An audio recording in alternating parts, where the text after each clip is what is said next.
গাড়িতে যদি সে হেল্পারই করতো বহুত দিন ধরে, সে জানতো যে ড্রাইভারকে সারাদিন ড্রাইভারের সাথে চলতে গেলে আমার এই বাবুর সারাদিনে 100 টাকা গাড়ির থেকে হয়তো দিতে হবে। সে খাওয়া দাওয়া করবে, নানান রকম আনন্দ করবে। নতুন লোক এসে গেলে সে নিজের মাইনেই ঠিক করে খুঁজে পায় না, আবার ড্রাইভারকে 100 টাকা, আর চাইতেও লজ্জা করে। তো গাড়ির লাইনে ঢোকার যে একটা রাস্তা, আমরা সেই রাস্তাটা বন্ধ করে ফেলেছি।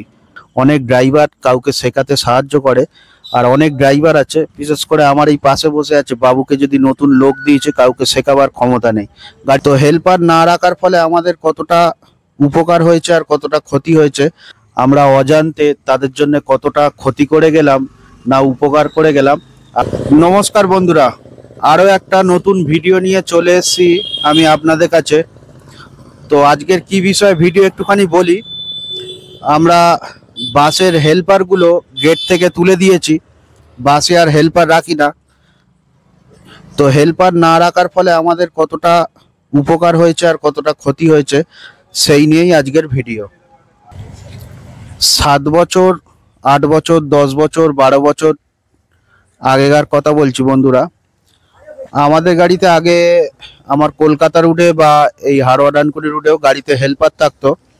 হেল্পার তখন 4 টাকা 5 টাকা করে কমিশনই দেওয়া হতো, আর রাত্রিবেলায় গাড়িতে থাকার জন্য, ধোয়া মোচার জন্যে তাদেরকে 30 টাকা, 40 টাকা, 50 টাকা, 70 টাকা এক একদিন এক এক রকম খোরাকি হিসাবে টাকা দেওয়া হতো। তো মিডিলে বাজার এত খারাপ হতে থাকে, বাস চালিয়ে আর পয়সা ঘরে নিয়ে যাওয়ার মতন পরিস্থিতি আর থাকে না। তো ভাড়া বাড়াতে গেলে সরকারের সাথে নানান রকম পদক্ষেপ নিতে হবে, প্যাসেঞ্জারের ওপর চাপ সৃষ্টি হবে। তো সেই কারণে আমরা কি করলাম, গাড়ির যে হেল্পারগুলো থাকতো, হেল্পারগুলো তুলে দিয়ে ড্রাইভার আর কন্ট্রাক্টরের যে কমিশনই তারা পেতো সেটাকে বাড়িয়ে দিলাম, যেহেতু তারা এক্সট্রা পরিশ্রম করবে সেই কারণে। আর সেই সময় কন্ট্রাক্টর ড্রাইভারদের অনেক প্রেশারও ছিল যে তাদের প্রত্যেকটা রুটেই কমিশনই বাড়াতে হবে।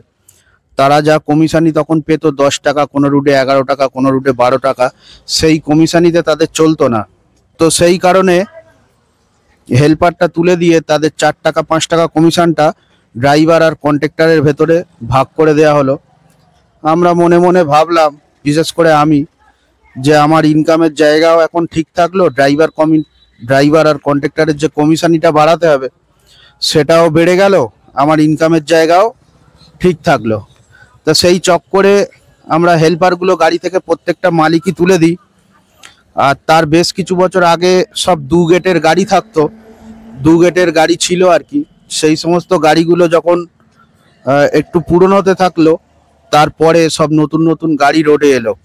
সে সমস্ত গাড়িগুলো 1 গেটের গাড়ি।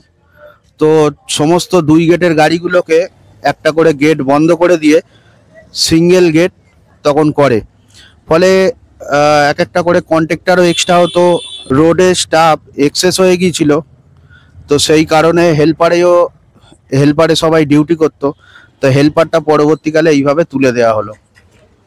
আর আমরা চ্যাসেস নিয়ে এসে আর বাইরে থেকে বডি করাই, এই যে মডেলটা দেখাচ্ছি এই মডেলের গাড়িগুলোতে, এই মডেলের আমার যে বাস আছে 825-20 টায়ার, 1020 টায়ার, 920 টায়ার। তো এই মডেলের বাসগুলোতে কি হয়, বাঁ দিকে চাকার গোড়ায় বা বাঁ দিকে হেডলাইটের সামনে যদি কোনো সাইকেল আসে বা কোনো বাইক আসে বা হাইট শর্ট কোনো ব্যক্তি আসে, কিছু এলে ড্রাইভারদের চালাতে বা দেখতে খুব অসুবিধে হয়। ড্রাইভাররা স্টিয়ারিংয়ে বসে অনেক সময় দেখতে পায় না। আর লুকিং গ্লাসগুলো বাসের যে জায়গায় লাগানো, সেই জায়গাতে লাগানো যে বাঁদিকে চাকার গোড়ায় কোনো কিছু এসে গেলে দেখতেও ভালো পায় না, ওই জায়গাটা একটু বাদ থেকে যায়। ফলে হেল্পার থাকলে কি সুবিধা হতো, হেল্পার থাকলে ওরা সব সময় ওদের ডিউটি থাকতো গেটে।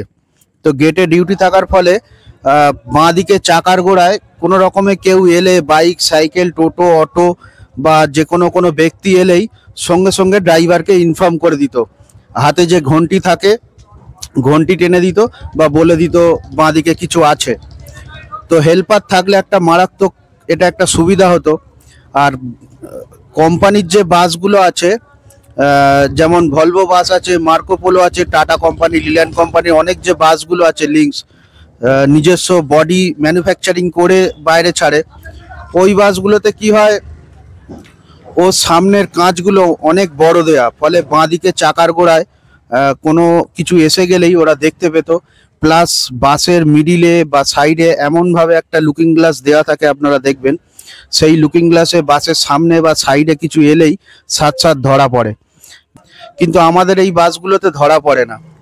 আর হেল্পার থাকার ফলে এই একটা সুবিধা হতো, আমরা যে বাসগুলো বাইরে থেকে বানাই, এই বাসগুলো যে গ্যারেজ থেকে বানিয়ে আমাদের হাতে হ্যান্ড ওভার করে, এর সামনে যে কাঁচের ডিজাইনে আমার মনে হয় ব্যক্তিগতভাবে একটু ভুল আছে। এর কাঁচগুলো সামনে অন্য মডেলের একটু বড় করলে খুব ভালো হতো। প্লাস কোম্পানির গাড়ি যেমনভাবে লুকিং গ্লাস সেটিং করে, সেইভাবে এই বাসগুলোতেও সেটিং করে দিলে অনেক দুর্ঘটনা থেকে বা অনেক ঝামেলার থেকে এড়ানো যেত। আমার ব্যক্তিগত মতামত এইটা। তো হেল্পার এখন না থাকার ফলে কতটা অসুবিধে হয়ে গিয়েছে একটুখানি বলি। এখন নতুন করে কোনো লোক যদি গাড়িতে ডিউটি করতে আসে, তাহলে আমরা তাকে হেল্পারই পোস্ট দিতাম, সে হেল্পারে ডিউটি করত, কিছু পয়সা পেত, প্লাস গাড়ির গেট টেটগুলো দেখা শিখে যেত, গাড়ির টায়ার খোলা, গাড়ির বিষয়ে ন্যূনতম নলেজ সে সংগ্রহ করত। কখনো কন্ট্রাক্টররা মিডিলে হাফ টিপ এক টিপ তাদেরকে ব্যাগ ধরিয়ে দিত, বাজার যখন খারাপ থাকতো তারা টিকিট কালেকশন করতো।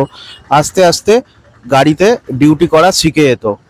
কিন্তু হেল্পার না থাকার ফলে এখন কোনো নতুন লোক এলেই তাকে আমরা 2 দিন 4 দিন গাড়িতে ঘোরাচ্ছি, ঘোরাবার পরেই 5 দিনের মাথা থেকে কন্ট্রাক্টরি ব্যাগ ডিউটি দিয়ে দিচ্ছি। দেওয়ার ফলে অসুবিধাটা কি হচ্ছে, সে রোডের না ভাড়াপত্র ঠিকঠাক বুঝতে পারছে, না ভালো গেট দেখতে পাচ্ছে। রোডে যারা যে সমস্ত স্টাফ ডিউটি করছে কন্ট্রাক্টর, যখন ভাড়া উল্টো পাল্টা হয়ে যাচ্ছে, সেই প্যাসেঞ্জার অন্য গাড়িতে উঠলে সেই কন্ট্রাক্টরের সাথে ঝগড়া বেঁধে যাচ্ছে। প্লাস গেট ভালো দেখতে পাচ্ছে না, ফলে ড্রাইভারের চালাতে অসুবিধা হচ্ছে।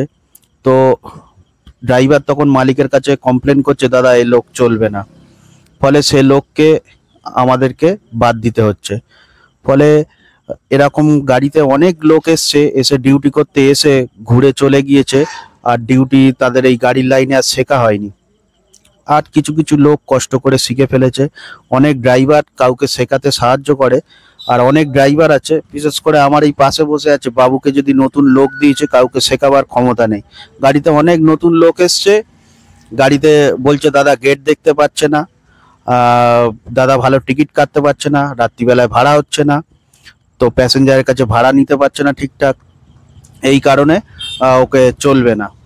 তো গাড়ির লাইনে ঢোকার যে একটা রাস্তা, আমরা সেই রাস্তাটা বন্ধ করে ফেলেছি। তো ড্রাইভারের নানান রকম কমপ্লেন করার অনেক কারণ আছে। গাড়িতে যদি সে হেল্পারই করতো বহুত দিন ধরে, সে জানতো যে ড্রাইভারকে সারাদিন ড্রাইভারের সাথে চলতে গেলে আমার এই বাবুর সারাদিনে 100 টাকা গাড়ির থেকে হয়তো দিতে হবে। সে খাওয়া দাওয়া করবে, নানান রকম আনন্দ করবে। নতুন লোক এসে গেলে সে নিজের মাইনেই ঠিক করে খুঁজে পায় না, আবার ড্রাইভারকে 100 টাকা, আর চাইতেও লজ্জা করে, চাইতে পারছে না। নতুন লোক 100 করে টাকা চাইবো, মালিককে বলে দেবে, নানান রকম অসুবিধে ভিতরের হয়। তো ড্রাইভার কখনো রেগে নিজের রাগ মেটাবার জন্যে, আবার কখনো গেট দেখতে পাচ্ছে না বলে লোকগুলো এইভাবে আস্তে আস্তে বাদ চলে যায়। তো গাড়ির লাইনে ঢোকার যে রাস্তা, আমরা হেল্পার না রেখে একটা গাড়ির লাইনে ঢোকার একটা রাস্তা বন্ধ করে ফেলেছি। আর আরেকটু বলি, এখন নতুন করে লোক আর এই লাইনে ডিউটিতে আসার সম্ভাবনা অনেক কমে গিয়েছে।